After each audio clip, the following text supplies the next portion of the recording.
عزیزان محترم سامعین کرام، سیرت النبی کے سلسلے سے ہماری الحمدللہ گفتگو چل رہی ہے۔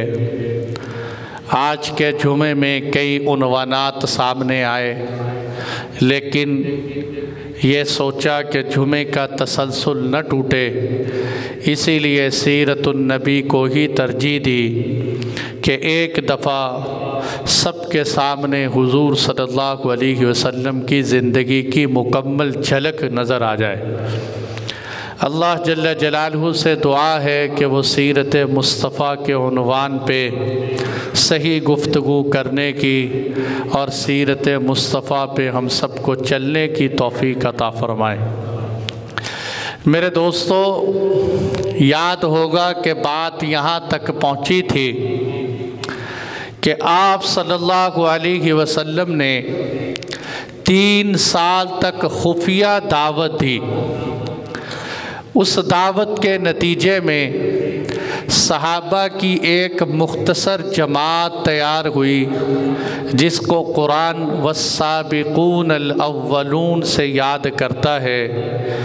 یہ جو صحابہ کی مختصر جماعت تھی، حضرت ارقم بن ابی الارقم کے گھر کوہ صفا کے پاس جمع ہوتی تھی اور ان کا آپس میں مشورہ ہوا کرتا تھا کہ اللہ کی طرف سے جب آپ کی نبوت کو 3 سال ہو چکے تھے، قرآن کی یہ آیت آ گئی، وَأَنذِرْ عَشِيرَتَكَ الْأَقْرَبِينَ، اے نبی جی اپنے قریب والے خاندان کو ڈرائیے، اپنے رشتہ داروں کو ڈرائیے، ان کو اللہ کی توحید کی دعوت دیجئے، ان کو شرک کے انجام سے آگاہ کیجئے۔ یہ اللہ کی طرف سے ایک حکم آ گیا جو اعلانیہ دعوت تھی، لیکن ہر ایک کے لیے نہیں، رشتہ داروں کے لیے۔ آپ صلی اللہ علیہ وسلم نے فرمایا، علی جاؤ میرے خاندان کو بلا کے لاؤ، ہاشم جو آپ کے پردادا تھے ان کی اولاد میں سے جو ہیں ان سب کو لے آؤ۔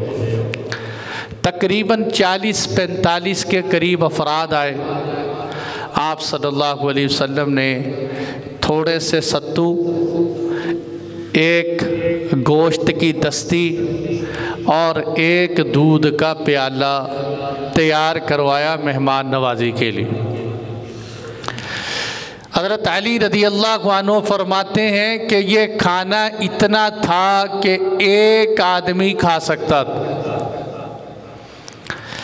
لیکن جس کھانے کو میرے نبی کے دستے مبارک لگے ہوں وہ ایک کے لیے تو نہیں ہوتا۔ تو حضرت علی فرماتے ہیں کہ جیسے ہی آپ کے خاندان کے 40 افراد تشریف لائے، آپ نے گوشت کو نوچ کے رکھ دیا، پیالہ اپنے ہاتھ سے پکڑا کر دیا، ستو اپنے ہاتھوں سے پیش کیے۔ میں نے کیا دیکھا کہ 40-45 افراد کھانا کھا گئے اور ابھی بھی کھانا باقی پڑا ہوا۔ حضور صلی اللہ علیہ وسلم کا یہ معجزہ، یہ برکت حضرت علی نے اور آپ کے خاندان والوں نے اپنی آنکھوں سے دیکھی۔ ابھی حضور صلی اللہ علیہ وسلم بات کرنے لگے تھے کہ ابو لہب آپ کا چچا فوراً آپ کی دعوت دینے سے پہلے بول اٹھا، کہنے لگا حضور صلی اللہ علیہ وسلم نے محمد میں، یہ تو میں نے کہا اس کے الفاظ سے کہ محمد بن عبداللہ نے کھانے پہ جادو کر دیا ہے۔ اب جادو کا نام سن کر تو پاکستان والے بھی نہیں ٹھہرتے، تو جادو کا نام سن کے تو مشرکین مکہ کیسے ٹھہرتے، کیونکہ جادو کا نام لے دو تو سارا کنبہ قبیلہ پریشان ہو جاتا ہے۔ تو جادو کا نام لے کے ساری محفل اس نے برخاست کر دی۔ آپ صلی اللہ علیہ وسلم کے لیے یہ کام بڑا حوصلہ شکن کام تھا کہ یار اپنوں کو، اور ویسے بھی اگر آپ نے کبھی دعوت دی ہو آپ کو پتہ ہے لوگوں کو دعوت دینا آسان، اپنوں کو دعوت دینا مشکل۔ پھر اپنوں میں سے سگا چچا یہ کہہ کے اٹھ جائے کہ اس نے تو جادو کر دیے، لیکن حضور صلی اللہ علیہ وسلم ہمت ہارنے والے تو نہیں تھے۔ اگلے دن آپ نے پھر دعوت کی۔ اگلے دن جب دعوت پہ آئے تو آپ صلی اللہ علیہ وسلم نے بھرپور دعوت دی۔ آپ نے فرمایا لوگوں، میں اللہ کی طرف سے نبی بنا کے بھیجا گیا ہوں، میں تمہیں دعوت پیش کرتا ہوں، میں تمہارے پاس ایک ایسا دین لے کے آیا ہوں، ایک ایسی چیز لے کر آیا ہوں جو آج تک کسی عرب نوجوان نے اپنی قوم کے سامنے پیش نہیں کی۔ میں تمہارے پاس وہ دین لے کے آیا ہوں جس میں دنیا کی بلائیاں بھی ہیں، آخرت کی بلائیاں بھی ہیں، اس دین کو قبول کر لو۔ عربوں پہ، خاندان پہ سناٹا چھا گیا، جواب تو کوئی نہ دیا، لیکن اٹھ کر چلے گئے۔ چاہے جواب ملا یا نہ ملا، لیکن انسان کے اندر ایک سوالیہ اٹھ جانا یہ داعی کی کامیابی ہوتی کہ یار دیکھتے ہیں کہ حق ہے کہ نہیں ہے، سوچنے میں لگ جانا یہ داعی کی کامیابی ہوتی۔ پھر اللہ کی طرف سے یہ حکم آ گیا، فَاسْتَعْ بِمَا تُؤْمَرُ وَأَعْرِضْ عَنِ الْمُشْرِكِينَ۔ اے نبی جی اب کھول کھول کے سنا دیجئے جس چیز کا اللہ نے حکم دیا ہے، ان مشرکوں کی پرواہ نہ کیجئے۔ اے نبی جی آپ کہہ دیجئے انی انا النذیر المبین، میں کھلا ڈرانے والا ہوں۔ آپ صلی اللہ علیہ وسلم نے صفا پہاڑی پہ چڑھ کر اعلان فرمایا، یا صباحا۔ یہ عربوں میں ایک اعلان تھا، جب کوئی جنگ ہو جاتی یا کوئی قافلے کی بری خبر کان میں پڑتی تو سارا قافلہ دوڑ آتا تھا، یا صباحا۔ آپ صفا پہاڑی پہ کھڑے ہو کے کہہ رہے ہیں یا صباحا، سارے عرب دوڑے کہ دیکھو کیا ہوا، دیکھو کیا ہوا۔ آپ نے فرمایا اے فلاں میری بات سنو، اے فلاں قبیلے والوں میری بات سنو، تم یہ بتاؤ کہ اگر میں تمہیں یہ کہوں کہ اس پہاڑی کے پیچھے ایک قافلہ آیا ہوا ہے جو ابھی تم پہ حملہ کرنے والا ہے تو کیا تم میری بات مانو گے؟ سب نے ایک ہی بات کہی، ما جربت علیک الا صدقا، ہم نے آپ کو آزمایا لیکن آپ نے تو ہمیشہ سچ ہی بولا، ہم آپ کی بات مانیں۔ آپ نے فرمایا پھر سنو، انی نذیر لکم بین یدی عذاب شدید، میں تمہیں سامنے آنے والے سخت عذاب سے ڈراتا ہوں، تیاری کر لو، موت کے بعد ایک عذاب آئے گا، آگے اللہ کی طرف سے جہنم کی سزائیں ہیں، تیاری کر لو۔ بس آپ کی یہ بات سننی تھی، کوئی آسان بات تو نہیں تھی۔ آج ایک ممبر پہ بیٹھ کے حق بیان کرنا بہت مشکل کام، کتنے ناراض ہو جاتے ہیں، کتنوں کے چہرے اتر جاتے ہیں، کتنے کہتے ہیں مولوی صاحب آپ بندے اچھے ہیں، بات سخت کر دی۔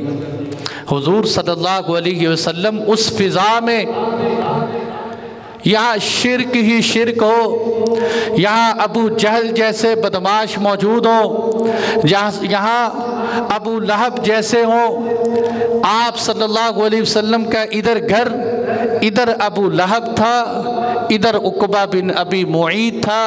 آپ نے فرمایا میں دو بدبخت پڑوسیوں کے درمیان میں رہتا تھا، کبھی یہ ستاتا کبھی وہ ستاتا۔ جس طرح صدیق اکبر رضی اللہ عنہ نے اول اسلام قبول کرنے میں، میرے نبی کی تصدیق کرنے میں، میرے نبی کے ساتھ وفا نبھانے میں ساتھ دیا، اسی طرح آپ کے چچا ابو لہب نے ہر موقع پر تکلیف دینے میں، ایذا پہنچانے میں، آپ کو سختیاں دینے میں کوئی کمی نہیں چھوڑی۔ حالانکہ یہی ابو لہب تھا جو آپ نے سنا کہ جب حضور کی ولادت کی خبر ملی تو اپنی باندی کو آزاد کر دیے۔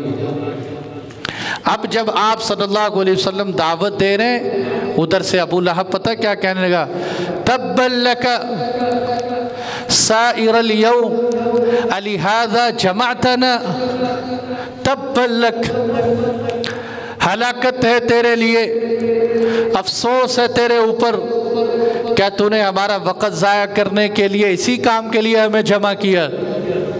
یہ کون کہہ رہے؟ چچا کہہ رہے، اور سب کے سامنے کہہ رہے۔ کتنی میرے نبی کو تکلیف ہوئی ہوگی، کتنا صدمہ پہنچا ہوگا آپ۔ تبا لک، صدمہ کیسے نہ ہوتا؟ اللہ جل جلالہ خود کہتے ہیں داعی صبر کرے، نرم گفتگو کرے، لیکن ابو لہب کی اس بات پر اللہ کو اتنا غصہ آیا، اللہ نے فرمایا تبت یدا ابی لہب وتب ما اغنا عنہ مالہ وما کسب۔ اور میرے نبی کی گستاخی کرنے والے، میرا نبی کیوں ہلاک ہو جائے، ہلاک ہو جائے تیرے ہاتھ اور ٹوٹ جائے، برباد ہو جائے۔ اسی لیے کہتے ہیں جو آدمی نبی کی گستاخی کرے اس کو انہی لفظوں میں جواب دینا، یہ قرآن کی سنت ہے۔ نبی کے گستاخ کو نرمی سے جواب نہیں دینا چاہیے کہ اللہ نے برداشت نہیں کی ہے۔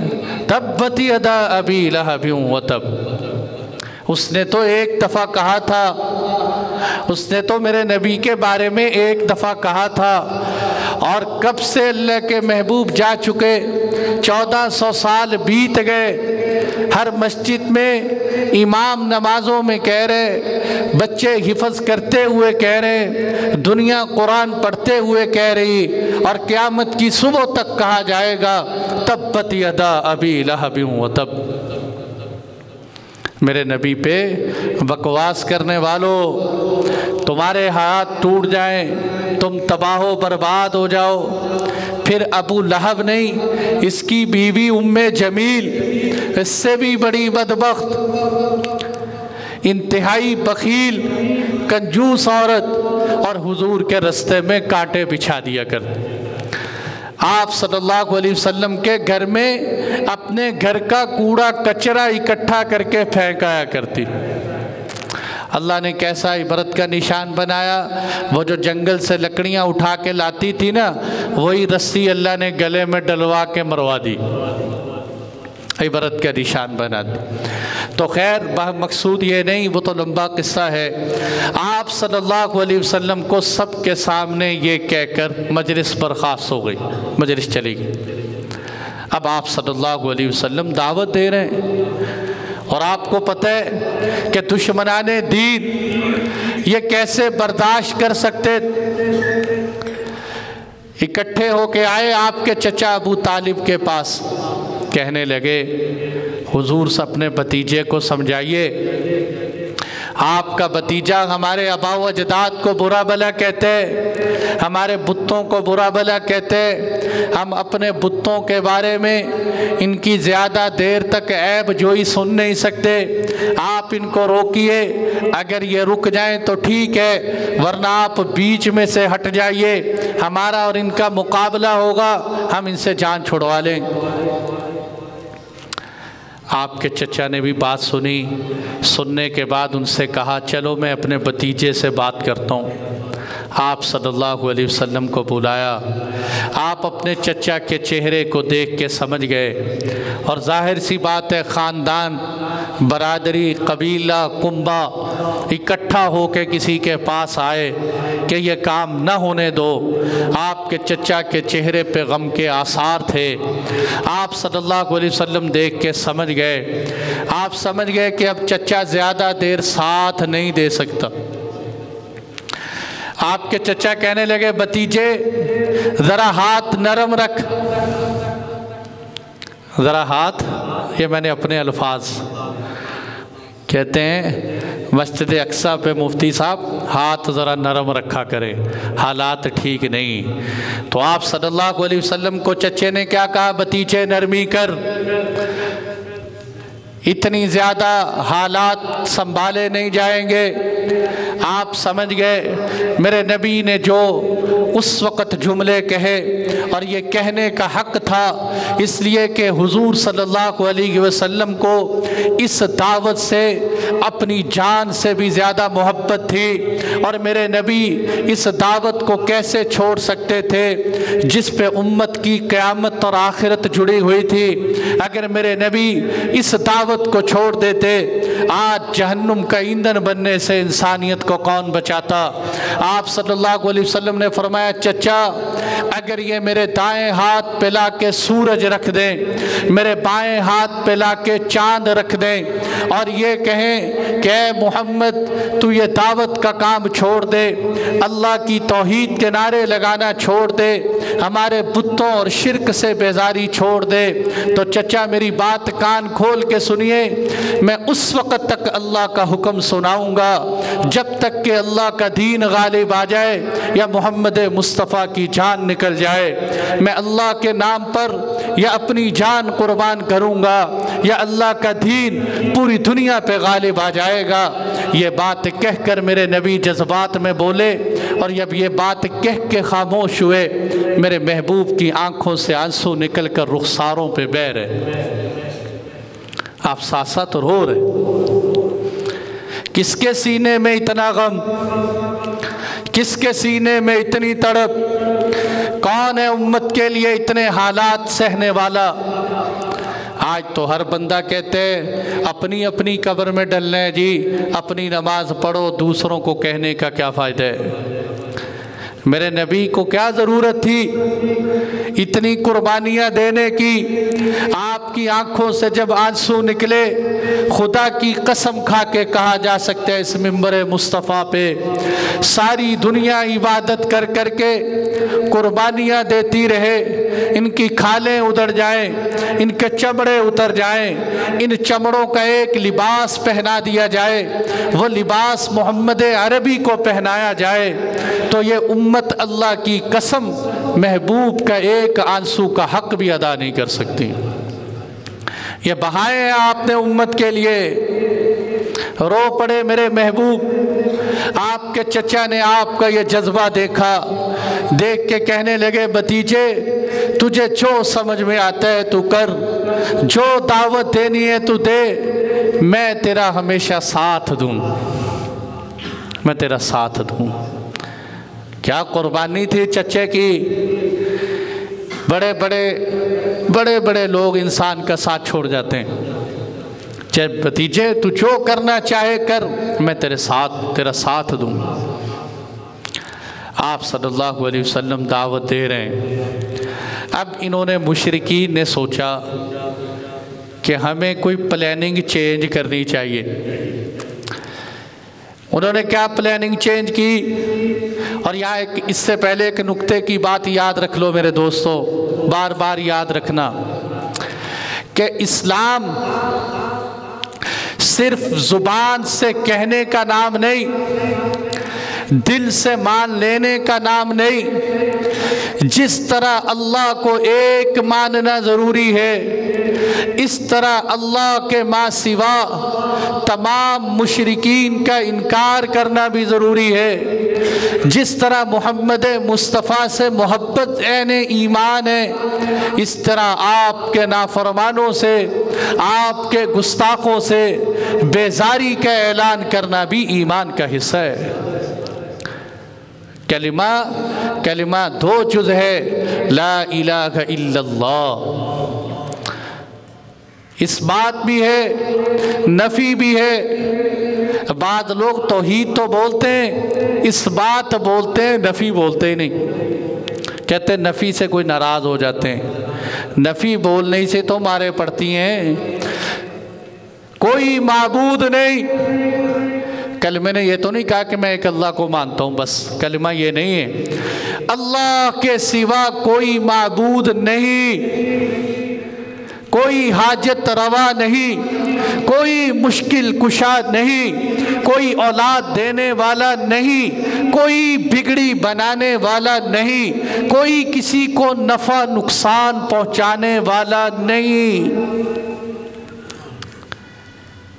قل یا ایھا الکافرون لا اعبد ما تعبدون۔ یہ آئے نا کہ کہنے لگے اے اللہ کے نبی آپ ایسا کریں، مانتے تو ہے نہیں آپ ہماری، 1 سال آپ ہمارے بتوں کی پوجا کر لیں، 1 سال ہم آپ کے رب کی عبادت کر لیں۔ آپ صلی اللہ علیہ وسلم نے کیا کہا؟ حکمت بصیرت کے ساتھ چلتے ہیں۔ قل یا ایھا الکافرون، اے کافرو، لا اعبد ما تعبدون ولا انتم عابدون ما اعبد۔ کھلی سی بات ہے، جن کو تم پوجتے ہو میں ان کو کبھی پوجنے کا سوچ نہیں سکتا، اور جس رب کی میں عبادت کرتا ہوں تم اس کی عبادت کرنے والے نہیں ہو۔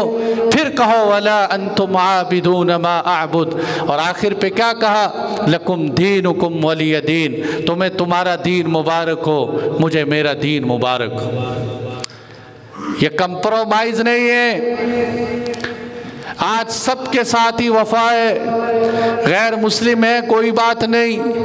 یہ ایک فتنہ چل پڑا ہے امت کے اندر، بڑے بڑے لوگ اداکار آتے ہیں سوشل میڈیا پہ اپنی انسانیت جتلانے کے لیے، اپنی ہمدردی بتانے کے لیے، میں بڑا انسانیت کا خیر خواہ ہوں، میں خود مسلمان ہوں، میری شادی یہودی سے ہو گئی ہے، میں خود مسلمان ہوں، عیسائی سے شادی کر لی۔ یہ اللہ کے نبی کا دین نہیں ہے، آپ نے بیزاری کی ہے۔ آپ نے فرمایا من احب للہ وابغض للہ فقد استکمل الایمان۔ ایمان کے 2 ترازو ہیں، ایک طرف حب فی اللہ ہے، اللہ کے لیے محبت کرنا، ایمان کا دوسرا پلڑا اللہ کے لیے نفرت کرنا بھی ہے۔ فرمایا جب یہ 2 پلے پورے ہو جائیں گے تو سمجھ لو تمہارا ایمان مکمل ہو چکا ہے۔ آپ صلی اللہ علیہ وسلم کہہ دیتے چچا آپ نے بلایا ہے، آج کے بعد میں بتوں کو کچھ نہیں کہوں گا، بس اللہ کی توحید بیان کروں۔ آپ نے فرمایا نہیں نہیں یہ نہیں ہوگا، کھلم کھلی بات ہو گئی۔ اب انہوں نے ایک اور ترتیب بنائی، چونکہ حج کا موسم قریب آ رہا تھا، ساری دنیا سے لوگوں نے حج کرنے کے لیے آنا تھا، اور حضور صلی اللہ علیہ وسلم کی نبوت کا اعلان ہو چکا تھا۔ انہوں نے کہا بھئی کیا کریں، اب تو دنیا سے لوگ آئیں گے، ہم سے پوچھیں گے کہ یہ جو آپ کے اندر محمد بن عبداللہ دعوت دے رہے ہیں یہ دعوت صحیح ہے یا غلط ہے؟ تو جواب میں کوئی کیا کہے گا، کوئی کیا کہے گا، کوئی کیا کہے گا، مل جل کے ایک بات بنا لیتے ہیں تاکہ ہمارا بیانیہ ایک ہو۔ تو ولید ابن مغیرہ کے پاس چلے گئے جو سب سے زیادہ دانشمند، سیانہ اور عمر رسیدہ آدمی تھا۔ کہنے لگے آپ بتاؤ کیا کریں۔ اس نے کہا پہلے تم باتیں کرو، میں تمہاری بات سن کے تمہیں بتاؤں گا کہ کیا کرنے۔ ایک نے کہا کہ ہم یہ کہیں گے کہ حضور معاذ اللہ شاعر ہیں۔ وہ کہنے لگا نہیں، کوئی عقل کی بات کرو، شعراء کا کلام اس طرح کا نہیں ہوتا۔ عجیب میٹنگ ہو رہی ہے۔ دوسرا کہنے لگا ہم یہ کہیں گے کہ حضور معاذ اللہ مجنون ہیں۔ اس نے کہا اللہ کے بندو تم نے ان کی باتیں نہیں سنی، ان کی باتیں سن کے کتنے لوگ ہدایت حاصل کر رہے ہیں، تم کہہ رہے ہو مجنون ہیں۔ تیسرے نے کہا کاہن ہے، خود ہی کہہ رہے ہیں خود ہی کاٹ رہے ہیں، کہتے کاہن ہے۔ ولید ابن مغیرہ نے کہا میں نے بڑے بڑے کاہن دیکھے ہیں، کاہنوں کی نشانیاں آثار دیکھے، آپ صلی اللہ علیہ وسلم کاہن بھی نہیں۔ ایک کہنے لگا ہم کہیں گے جادوگر ہے۔ ولید ابن مغیرہ سردار ہے، کہنے لگے نہیں جادوگر بھی نہیں ہے۔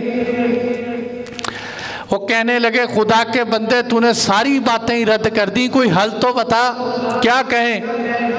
کہنے لگا بات تو اصل میں یہ ہے کہ تم نے جتنی باتیں کی ہیں سب باطل لغو بیکار ہیں، ان میں سے بہانہ تو کوئی بھی چلنے والا نہیں ہے، چلو ان میں سے بہتر یہ ہے کہ تم یہ کہہ دو کہ حضور معاذ اللہ جادوگر ہے، یہ شاید چل جائے۔ اور چلے گا کیوں؟ اس لیے کہ تم نے یہ کہنے کہ جادو کی خصوصیت یہ ہوتی ہے کہ رشتے ٹوٹ جاتے ہیں، اور یہ نبی بھی ایسی دعوت دیتے ہیں کہ جس سے رشتے ٹوٹ جاتے ہیں۔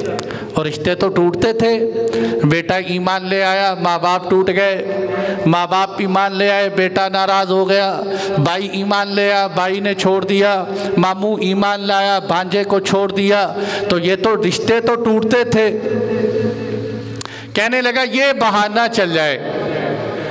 حج کے موقع پہ اللہ کی شان دیکھیے، حج کے موقع پہ لوگوں نے آنا تھا، انہوں نے جماعتیں بنا کے حاجیوں کے راستوں میں کھڑے کر دیے کہ جو بھی ملے نا اس کو خود بخود بتاؤ تاکہ وہ کہیں حضور کی بات سن کر ایمان نہ لے آئے۔ اب جب رستوں میں کھڑے ہو کے بتا رہے ہیں تو اللہ کی شان دیکھیے، بہت سوں کو یہی نہیں پتا تھا کہ حضور تشریف لا چکے ہیں، انہوں نے اللہ کے فضل سے یہ بھی بتا دیے کہ حضور آ گئے۔ اس دعوت کا نقصان نہیں ہوا، فائدہ ہوا۔ فائدہ کیا ہوا کہ اتنی زیادہ دعوت آپ کے صحابہ بھی نہیں دے سکتے تھے جتنی اللہ نے ان سے دلوا دی۔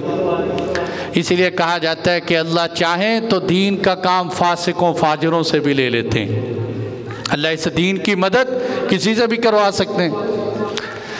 اب انہوں نے ایک اور حربہ یہ سوچا، کہنے لگے کہ یہ عتبہ بن ربیعہ یہ بہت بڑا شاعر بھی تھا، ساحر بھی تھا، کاہن بھی تھا، بڑی خوبیاں اس کے اندر موجود تھیں۔ اس سے کہنے لگے جاؤ تم جا کے حضور صلی اللہ علیہ وسلم سے بات کرو، شاید تمہاری بات چل جائے۔ یہ گیا اور جا کے آپ صلی اللہ علیہ وسلم سے کہنے لگا آپ بڑے سمجھدار ہیں، آپ بڑے ذہین ہیں، آپ کے اندر بڑی صلاحیتیں موجود ہیں، لیکن آپ نے کیا کیا؟ آپ نے اپنی قوم میں جدائی ڈال دی، سارے رشتے توڑ دیے، ہمارے بڑوں کو برا بھلا کہنے لگ گئے۔ کہنے لگا یہ بتاؤ آپ کی چاہت کیا ہے؟ اس کام سے چاہتے کیا ہو؟ اگر اس کام سے مقصود پیسہ ہے تو سارے عرب کا پیسہ اکٹھا کر کے لا کے آپ کے سامنے رکھ دیں۔ اگر سرداری مطلوب ہے تو پورے مکے کا سردار آپ کو بنا دیں۔